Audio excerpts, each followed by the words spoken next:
Shalom Aleichem. Que o amor, a misericórdia e toda sorte de bênçãos do Eterno possa estar sobre cada um de vocês. Amém? Hoje, nós vivemos uns dias muito corridos. Até às vezes a gente vê muitas pessoas dizendo assim, o dia ficou pequeno, né? Realmente, devido à correria do dia a dia, você nem vê o tempo passar. Isso é mais preocupante ainda, porque você trabalha demais, viaja, corre, sai cedo, volta à noite, e é escola, é crianças, enfim, isso ocupa uma grande parte do seu tempo. E nós precisamos disponibilizar tempo para o Senhor. Amém? Nós vamos fazer um estudo hoje, que eu creio que eu sempre digo o seguinte, preste atenção numa coisa. Qual o intuito de se estudar?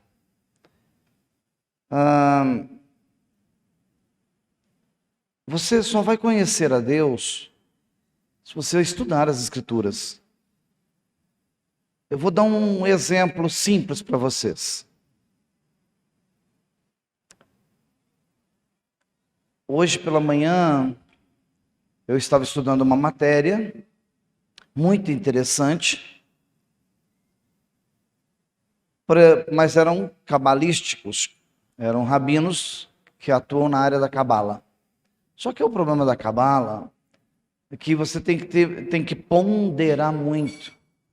A matéria que eu estava estudando dizia, o versículo, o capítulo e o texto, que aqueles anjos eram clipot, eram cascas, deixa eu falar numa linguagem mais simples, eram demônios. Eu fiquei tão intrigado com aquilo que eu liguei para o meu mestre de doutorado. Eu disse para ele, o texto, ou melhor, a explicação de um material que eu estou estudando, não condiz, porque eu li o texto inteiro, o capítulo inteiro, e eu via que alguma coisa não estava batendo. Aí daí alguns minutos ele me respondeu e disse, nada a ver com aquele comentário que você fez, é totalmente o contrário. É exatamente o que eu bato na tecla aqui em cima dessa tribuna. Vocês podem estudar onde vocês quiserem. Tomem cuidado na hora que subirem aqui em cima, se forem ministrar. Porque se ministrar fora do contexto, eu vou ter que subir aqui e corrigir a sua ministração. Entendeu?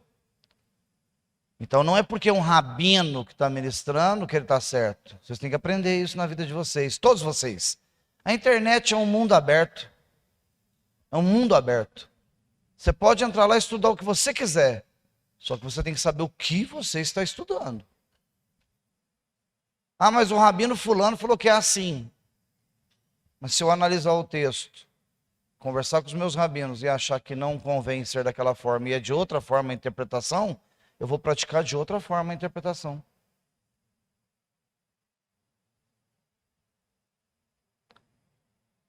Eu tenho essa liberdade, eu sou o líder da casa. Eu não posso quebrar mandamentos. Ir contra aquilo que está escrito. Mandamentos que estão dentro da Torá, eu não posso quebrar. Agora, comentários talmúdicos, comentários rabínicos, eu posso acatar ou não. É por isso que você pega um Talmud, ou não, você pega um Rumash, um livro mais simples, que é um conjunto de 5 livros, de capa marrom, parece até de couro, muito bonito. Você pega lá, tem um versículo. Lá embaixo tem 3, 4 rabinos discutindo o texto. O rabino fala, esse texto quer dizer isso, isso, isso. Vem o segundo rabino e diz, não concordo. Aí quer dizer isso e isso.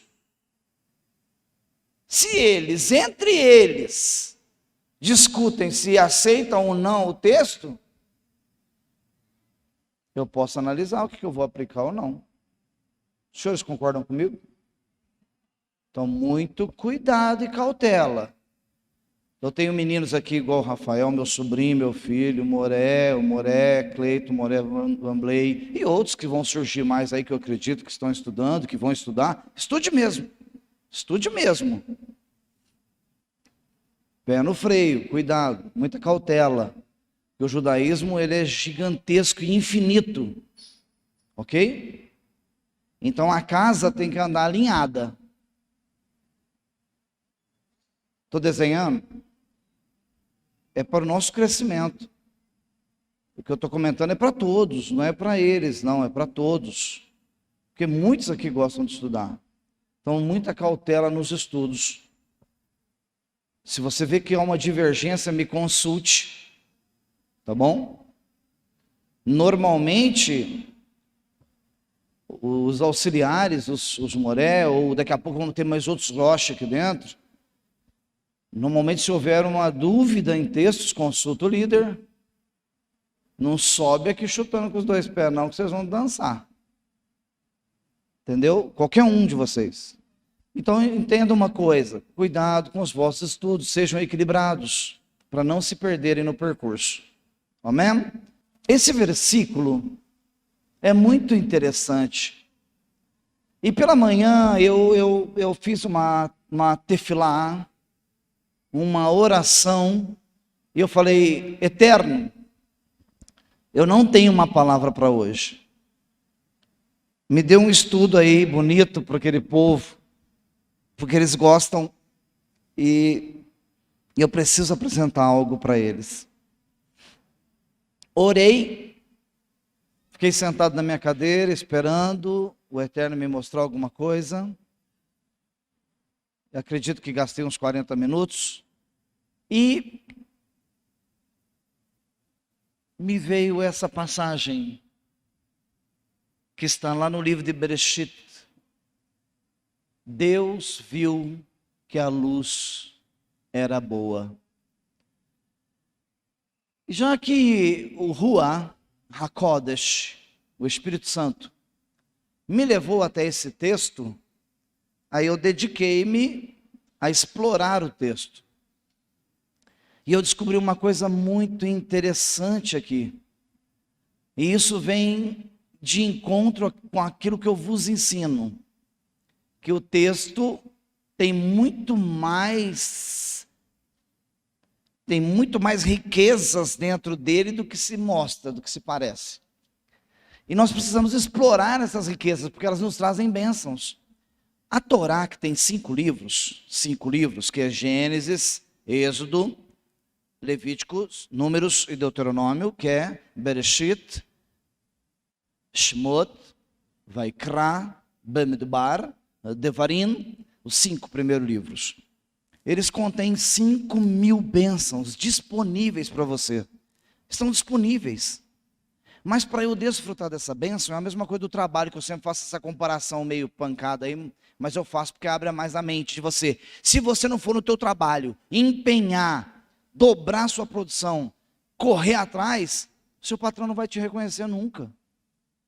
E você que é dono do seu negócio, se você não desempenhar, não focar, não dedicar, você também não vai prosperar nunca. Então, não importa. Eu sempre ganhei muito bem, tanto como proprietário como empregado. Porque eu nunca cumpri relógio. Você gosta de chegar às 7 horas na empresa? Nunca fiz isso não. Eu chegava às 6. 5 horas dava o sinal lá, tocava a sirene na indústria. Eu ia embora? Não, todo mundo ia embora, atropelava na porta. Eu ia embora 9, 9h30, 10, 11 da noite. Quem faz isso? Dá o horário, você está quase passando por cima do seu patrão na porta da empresa. Só que chegava no final do mês, todo mundo ia ganhar um salário. Meu patrão falava assim, você trabalha demais. Eu falava para ele, eu vou te dobrar. Aí eu ria. Você vai dobrar? Que isso, filho? Se você não me pagar por 3 homens dessa empresa aqui, eu não fico. Pagava por 3.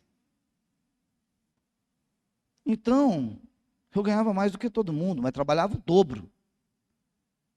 Muita gente quer o contrário, não quer trabalhar e quer ganhar. Quer chegar na empresa, produzir pouco e quer ganhar. Se é pespontador, ele acha que se ele pespontar devagarzinho, ele tá levando o patrão na conversa. Não, ele está roubando. Se você chegar na empresa e não produzir o devido que você tinha que produzir, você está roubando o teu patrão. Isso é furto. Se você for 10 vezes no banheiro sem necessidade, é furto. É roubo. A sua vida está desgraçada. Maldito. Ladrão. Mas ninguém ensina isso. Ninguém explica esses detalhes. Se isso para com o homem é grave, Fran, se isso para com o homem é grave, imagine para com Deus. As pessoas precisam ter percepção e inteligência nessa terra. Eu já disse que não é o muito trabalhar. Ah, mas o senhor está dizendo que trabalhava 20 horas por dia, 18, 17. Deixa eu ser bem fino.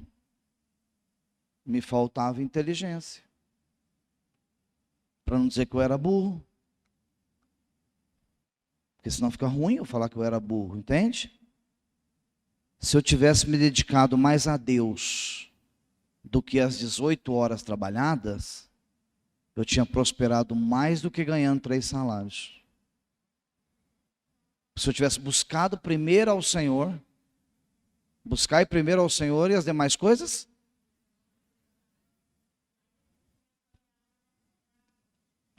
e o meu medo era desprender do trabalho. Eu sem salário, como é que eu ia sobreviver? Um dia meu patrão me manda embora, eu entro dentro do carro e estou vindo para Franca. E o Rua falou assim na minha cabeça: por quanto tempo você vai persistir em querer trabalhar secularmente? Quando eu saí para a estrada para fazer palestras, Tatiane me conheceu nas palestras, não foi isso, filha? Lá em Uberaba, né?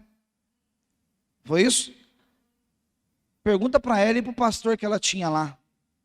Quantas vezes ele me ligou, eu fui, eu falei, é 500, é 1.000, é 2.000. Nunca cobrei. Porque quando você trabalha para o Senhor, você não precisa pôr preço. O Eterno providencia que venha na sua mão. Se Deus te chamou, faça. Se Ele te chamou, faça. Então nós precisamos conhecer ao Eterno para pararmos de sofrer um pouco. Eu sempre digo para vocês, cuidado com a vida de vocês, porque na hora que o Eterno cobrar suas falhas, você talvez não vai dar conta de pagar. Isso acontece muito aqui, vai falhando, pisando na bola, levando de qualquer jeito, depois me liga, Roche, vem aqui, olha para mim. Quem está com um tiro no pescoço não tem oração, filho.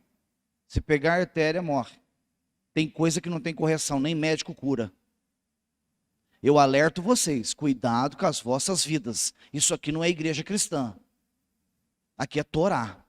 Aqui é a batata assa. Se você ouvir e não cumprir, eu lamento. Você não deu sorte de vir para cá. Devia ter uma igreja evangélica ficado por lá. Mas já que você veio e ficou, glórias ao Eterno por isso. Eu louvo ao Senhor por vocês, por cada um de vocês. Mas não vacilem em vossas vidas. A cobrança vai vir. Eu sou cobrado 24 horas por dia. Eu erro. Sou cobrado 24 horas. Apanho igual vaca na horta. Deixa eu usar um termo mineiro aqui. Sofro que é barbaridade, tem dia. Pressão, depressão, angústia, vem tudo de uma vez. Mas nem minhas filhas, nem meus genros, nem minha esposa me vê com uma lágrima escorrendo e triste para os cantos. E nem calado e cabisbaixo. Verdade? Você me vê aborrecido, chorando para os cantos? Choramingando? Reclamando da vida? Não? Eu suporto. Porque eu aprendi que aquele momento que eu estou passando é consequência da minha desobediência. Então cada um cuide da sua vidinha, do seu gatinho, porque você não dá conta nem da sua. Quanto mais do irmãozinho, entendeu? Deus viu que a luz era boa. Bereshit 1:3. Mas no livro de Yohanan, capítulo 1, versículo 1, também faz esse comentário. Mas em João, capítulo 8, se não me falha a memória, versículo 12, também fala sobre esse assunto. Vamos abordar então rapidamente para entender o que o Eterno está falando aqui. Como que o Eterno usa seus palavreados dentro do texto. Vamos em frente? Então vamos lá. Livro de Bereshit, capítulo 1, versículo 13, está escrito: Então disse Deus, haja luz, e houve luz. E Deus viu que a luz era boa. E Deus separou a luz das trevas. Quando eu li esse versículo, que não é tão grande, e aparentemente é simples, mas é muito mais complexo do que podemos imaginar. Haja luz. Deixa eu ensinar uma coisa para vocês. Eu me ausentei aí uma semana de férias. Meu desgaste mental é muito grande. Minha esposa olha para mim e fala: eu olho no teu rosto, você envelheceu 20 anos em 10. Porque é muito desgastante a pressão psicológica, mental, espiritual. Eu preciso de alguns descansos. E a minha idade também já não ajuda muito. Mas eu, quando viajo, eu não fico pulando, virando piruleta. Eu sento numa cadeirinha, fico debaixo de um guarda-sol, olhando a paisagem. E numa dessas que eu estava sentado, um jovem passou por nós e foi conversar, acho que o Wesley, com o Vinícius, ou com o Paulo Borges, ou com a Márcia parece. E ele era um jovem de uma casa de recuperação. E aí, quando disseram que eu era líder de uma sinagoga, ele ficou perplexo. Ele pegou as coisinhas que ele estava vendendo, os chaveirinhos, chegou perto de mim, caiu lá na areia assim de joelho, colocou tudo no chão e disse: eu preciso fazer uma pergunta. Foi: pode fazer. Ele disse para mim: explique para mim o que significa haja luz.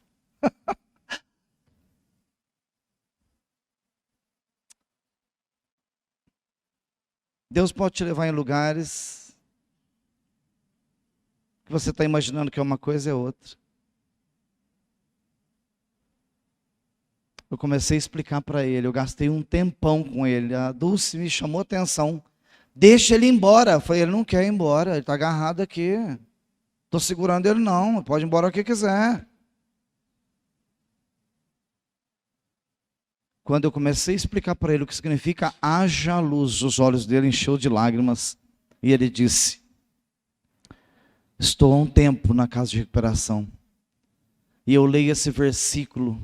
E eu queria tanto entender o que está escrito aqui e não consigo. Eu comecei a decifrar para ele o texto. Eu acho que ele daria tudo que ele tinha nessa vida para estar sentado aqui aprendendo. Ele queria.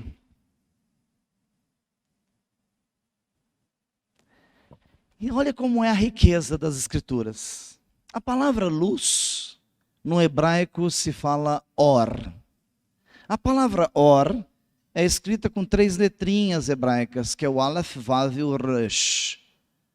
O Aleph vale 1, o Vav vale 6, e o Resh vale 200. A somatória das 3 letrinhas da letra luz, da palavra luz, é 207. Mas existe um detalhe muito importante dentro da Cabala, que são os segredos escondidos, aquilo que está oculto dentro do texto, que vai te arremeter aos segredos que Deus está falando dentro daquele texto. Então existe uma palavra no hebraico que se fala ras. O ras é escrito com 2 letras, que é o resh e o zain. O resh vale 200 e o zain vale 7, que é o alfabeto alfanumérico. Então, se as 2 palavras or e ras têm o mesmo valor numérico, o Senhor está dizendo que quando Ele fala luz, há um ras na retaguarda. Quando Ele fala luz, há um segredo oculto no versículo. E descobrindo esse detalhe, que or e ras é a mesma coisa, ou seja, a mesma gematria, o mesmo valor, o mesmo peso, a mesma carga numérica, a mesma carga de revelação profética, eu fui para o texto tentar entender melhor. Então vamos lá para nós decifrarmos o que é que o Eterno disse aqui. Vamos em frente? Está escrito da seguinte forma, Bereshit 1:3, então disse Deus, haja luz, e houve luz. Deus viu que a luz era o quê? Boa. Deus viu que a luz era boa. E Deus separou a luz das trevas. Aqui já tem muitos segredos, muitos. Eu pincelei aqui ontem e vou reforçar hoje. Se eu vivo na luz, não é qualquer ambiente que eu posso participar. Se eu vivo na luz, não é qualquer música que eu posso ouvir. Eu fiquei a minha vida inteira ensinando sobre simbologia, sobre satanismo, sobre o yin yang, sobre separar o positivo do negativo. Se eu sou luz, eu não posso ter amizade com qualquer pessoa. Nem amizade com qualquer pessoa. Se o cara é depravado, se a menina é depravada, se eles não têm recato na boca, na língua, no comportamento, eu não posso ter aliança com ele, nem com ela. É bruto isso, gente.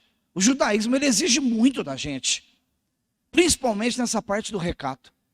Então, luz é luz, trevas é trevas. Não tem penumbra, meio termo, meio claro, meio escuro. Ok? Agora olha Bereshit 1:9. Deus disse que a água debaixo do céu seja reunida em um lugar e que a terra seca apareça. E assim aconteceu. E Deus chamou a terra seca, terra. E a reunião de água chamou mares. E aí ele vem e repete a frase que ele falou lá em Bereshit 1:3. E Deus viu que isso era bom. Se atente à última frase do versículo. Vamos em frente. Vai ser rapidinho, quer ver? Repito lá em cima para frisar você, que ele disse que haja luz, houve luz, e Deus viu que a luz era boa, e eu vou para Bereshit 1:12. A terra produziu relva, plantas, cada uma produzindo o próprio tipo de semente, e árvores que produzem o próprio tipo de fruto com sementes.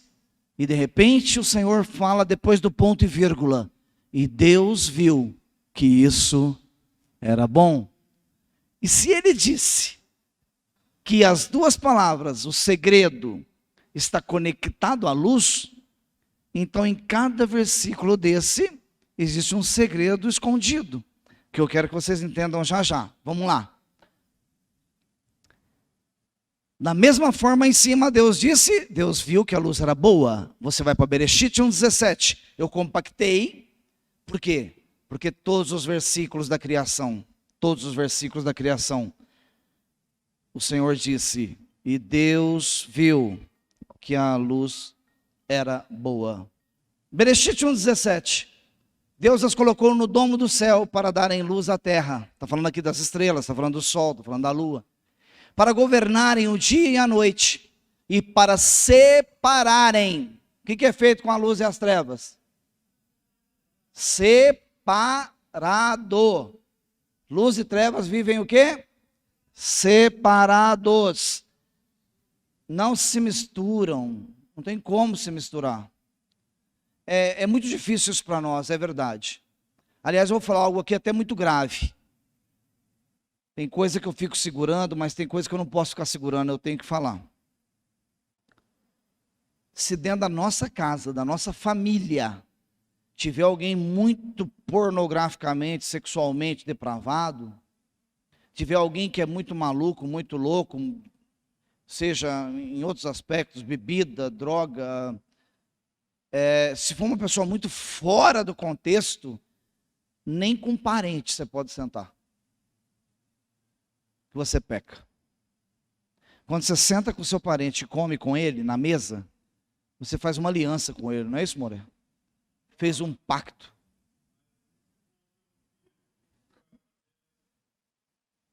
Seu filho você vai explicar, ensinar, pregar, falar 1 vez, 5 vezes, 10 vezes. Eu estou dizendo uma pessoa lá, o primo, o cunhado, o tio, que você fala, explica.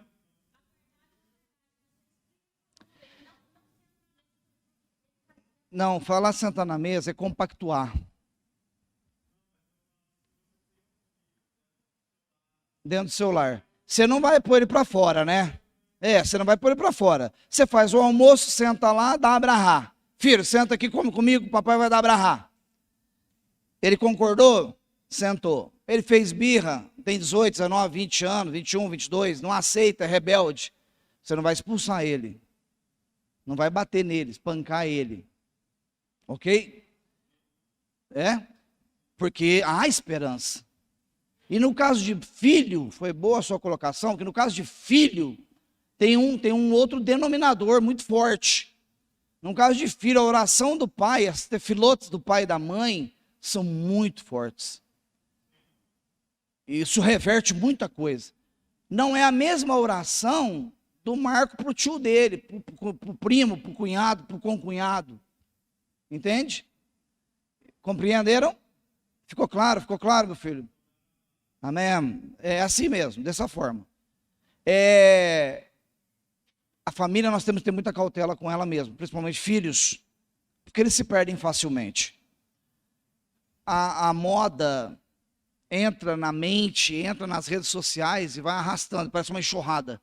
E se nós não cuidarmos, catar eles pro cabelo 1 hora e puxar de volta, mas também não podemos ficar passando a mão na cabeça, não é? Ah, papai, pai, eu queria ele na biqueira, papai dá 50. Vai lá e volta. Me ajuda, né? Entendeu? Mas lógico, cuide, exorte. Meu pai nunca deixou de me exortar, a vida inteira puxando minha orelha. Eu chegava em casa, eu entrava até com o pezinho assim. Chegava tarde da noite, sabe, Carol? Papai deitado. Meu quarto era do lado dele. As maçanetas eu punha desengripante, grafite.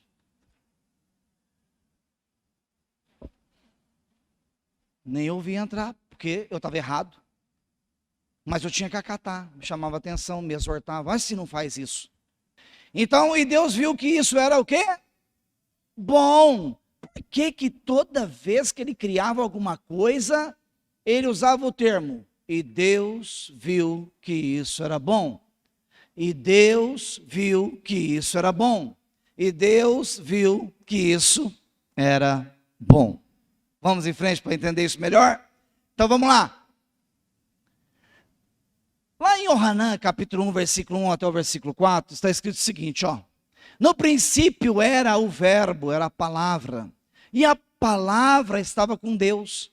E a palavra era divina, tá bom? Tem texto, tem Bíblia aí que está escrito que a palavra era Deus. Está errado a interpretação. E a palavra era divina. Ele estava com Deus no princípio. Todas as coisas vieram à existência por meio dele. E sem ele nada do que foi feito veio a existir. Nele estava a vida. E a vida era a luz da humanidade. Então vamos lá. De que verbo? Yohanan capítulo 1, versículo 1. Não vamos nos ater ao 2, o 3 e o 4 por enquanto. O que Yohanan capítulo 1, versículo 1 estava dizendo? Que onde é que está o verbo de Bereshit? Haja luz, haja luz. Se o verbo de Bereshit é o haja luz, eu pergunto para você, quem é a pessoa que está escrita ali no oculto, no haja luz? Yeshua, é o Mashiach. Então, olha onde está o segredo. Ontem nós fizemos o que aqui? Purim, não foi isso?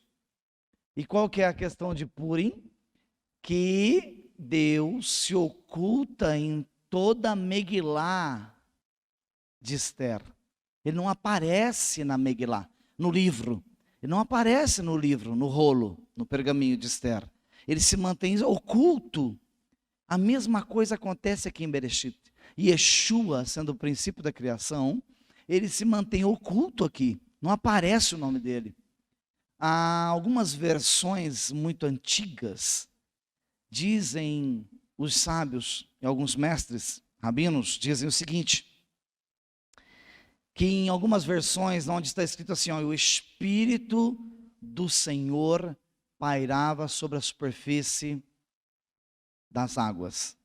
Algumas versões antigas, muito antigas, está escrita, e o Rua de Mashiach pairava sobre a superfície das águas, ou a superfície do abismo. Olha que versão linda, mas não se encontra isso, não acha isso. Entende? Mas é muito interessante a profundidade do texto. Mas agora vamos lá, vamos em frente, vamos entender um pouco melhor, que é bem pequenininha a ministração, eu já estou terminando, vamos terminar mais cedo hoje. Então olha lá, em Yohanan 1, do 1 ao 4, no princípio era a palavra era o verbo. Nós vamos terminar por aqui, olha que legal. E a palavra estava com Deus, a palavra era divina, e ela estava com Deus no princípio. Todas as coisas vieram à existência por meio dele, e sem ele nada do que foi feito veio a existir. Nele estava a vida, e a vida era a luz da humanidade. Agora presta atenção, quando o Senhor disse, então Deus disse, haja luz, e Deus viu que a luz era boa. Como ali tem um segredo oculto, cada vez que ele terminava uma criação, e ele dizia lá o que está lá embaixo naquele versículo, ó, e Deus viu que isso era bom. Ele estava dizendo, em outras palavras, trazendo isso para facilitando um pouco o texto. Ele está dizendo, e Deus viu que o Mashiach, criando todas as coisas, ficou muito perfeito.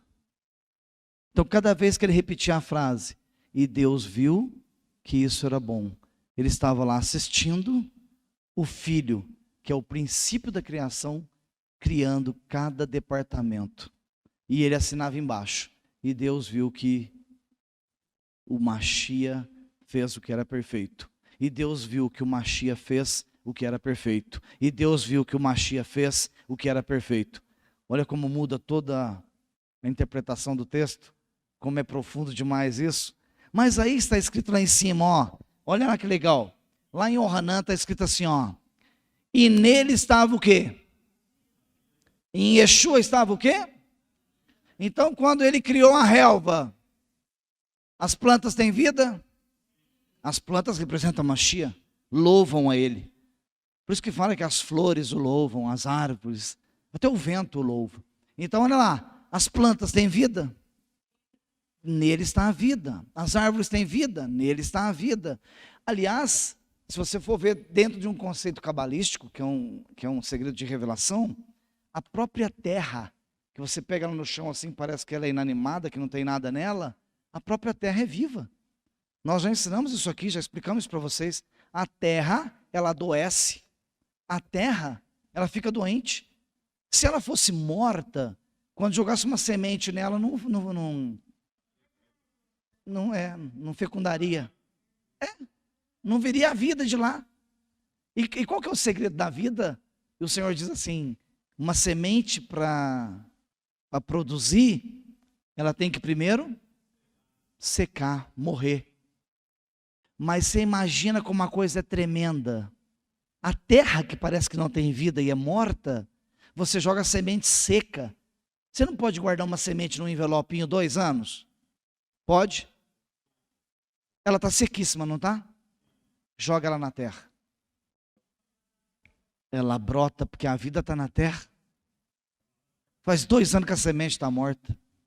Está num envelopinho guardado. Ah, ganhei uma semente de uma plantinha aqui.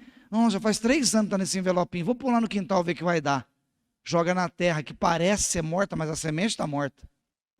Põe lá a vida da terra. Com a água que é o rua, que é a palavra. É por isso que o Senhor diz, vós tereis que morrer para obterem vida. E isso é muito importante. E Yeshua está em todos os aspectos da criação. Yeshua está em todo o Bereshit. Então, desde o primeiro versículo até o último dia da criação, que é o 6º dia, até no dia que ele criou o homem, que ele disse, façamos o homem, a nossa imagem, a nossa semelhança, ele estava se embasando nos conceitos primordiais do Mashiach, que é o primogênito da criação. Isso é muito lindo, nós entendermos isso, porque nós começamos a entender um pouco melhor como que Deus age. Então não pense que você estar aqui essa noite foi por acaso. Eu estou aqui porque hoje eu estava mais animado. Não, você está aqui porque o Eterno permitiu que nós estivéssemos aqui vivos, com saúde, em pé, respirando e andando. Não percamos esse privilégio que o Senhor nos deu até aqui. Não percamos essa graça que o Senhor nos manteve até aqui. Porque o tempo está curto, o tempo está findando. Eu vejo algumas pessoas falarem assim, também. Mas as pessoas ouvem isso desde que Yeshua partiu, que ele ia voltar. Sim, mas quando Yeshua partiu, que eles falavam que ele ia voltar, seria 2000 anos mais tarde. Mas eles acreditavam que seria amanhã. Eles acreditavam que seria amanhã para eles. Agora nós estamos dentro dos maiores cumprimentos proféticos da palavra. Os maiores cumprimentos escatológicos estão acontecendo em nossos dias. Apeguem-se ao Senhor. Eu estou muito feliz com essa carrala. A frequência aqui, tanto no Shabbat quanto no domingo, nós estamos lotados, estamos cheios. Alguns não puderam vir, mas que brahá, que bênção nós estarmos unidos aqui. Então não esqueçam, o Mashiach, aquele que intercede por nós, que está lá desde o início, ele ainda fala assim em João 8,12. Deixa eu ver se eu consigo enxergar. E Yeshua disse novamente, olha o que está escrito, olha lá, Yohanan 8,12. E Yeshua disse novamente, eu sou a luz do mundo. Quem me segue não andará em trevas, mas terá luz que dará luz que dá a vida. E em Terrilim, eu não lembro agora o salmo, se alguém lembrar pode falar. Alguém me dá um celular aí com a lanterna acesa. Vamos ver quem é mais rápido. Um celular com a lanterna acesa. Olha que coisa. Apaga a tela para mim. Isso. Espera aí, vamos ver se funciona. Quer ver? Isso aqui, olha lá, aquela lanterna acesa. Muito fraquinha, né? Coitadinho. Que lanterninha. Tá ruim, minha candeeiro. O que está escrito lá? É porque também eu estou com fundo. A câmera consegue me acompanhar?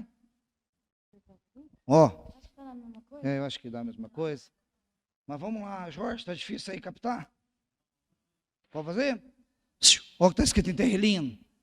Eu vou para cá e vou puxar um mais claro aqui, Pode apagar os outros celulares, por favor. O que está escrito? Yeshua é a palavra?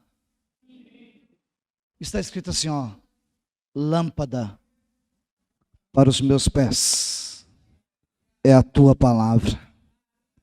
Você é o único que caminha por essa terra com uma luz iluminando o seu caminho, porque o restante da terra está em trevas. Por isso que ele disse, haja luz. É perfeito. É perfeito. Perfeito. O mundo está caminhando sem saber para onde está indo.